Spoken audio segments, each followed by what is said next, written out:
allons à présent regarder un actif à la loupe et il s'agit du copy portfolio Yield King, David. Exactement, donc sur eToro, en plus de proposer du copy trading, on est parti un peu plus loin en créant les copy portfolio. Donc les copy portfolio, c'est quoi? C'est des portefeuilles thématiques ou des portefeuilles de traders composés par eToro pour la majorité d'entre eux. Et en fait, on choisit une thématique de marché, on va essayer de créer un copy portfolio en fonction de cette thématique de marché. Aujourd'hui, j'ai décidé de m'intéresser à Yield King.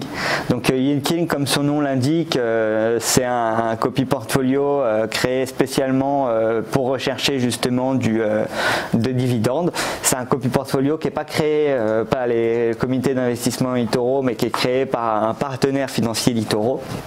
Et aujourd'hui, pourquoi j'ai voulu en parler? Parce que si on va sur les statistiques, en plus de proposer un dividende assez intéressant, parce que la stratégie essaye de proposer un dividende minimum de 4% annuel, ce qui est assez intéressant pour des investisseurs qui souhaitent avoir des revenus fixes et pas forcément espérer sur la volatilité des cours. Mais en plus de ça, derrière, les performances de Yield King et du portfolio Yield King depuis le début de l'année est assez intéressante, parce que depuis le début de l'année, on réalise 16,17%. Donc on peut voir qu'on a rattrapé presque tout ce qu'on avait perdu l'année dernière.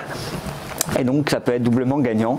Il se compose d'actions en plus assez connues pour les investisseurs. Donc on peut y retrouver du Apple, on peut y retrouver du BP, du Blackstone, etc., etc. Donc si les personnes ils souhaitent avoir un investissement diversifié en essayant de jouer sur les dividendes, ils peuvent s'intéresser à Yield King, ou encore une fois seulement s'inspirer de Yield King et regarder les différentes lignes qui composent ce portefeuille pour éventuellement leur donner des idées. Et avant de composer finalement le leur directement. Exactement. Merci beaucoup, David.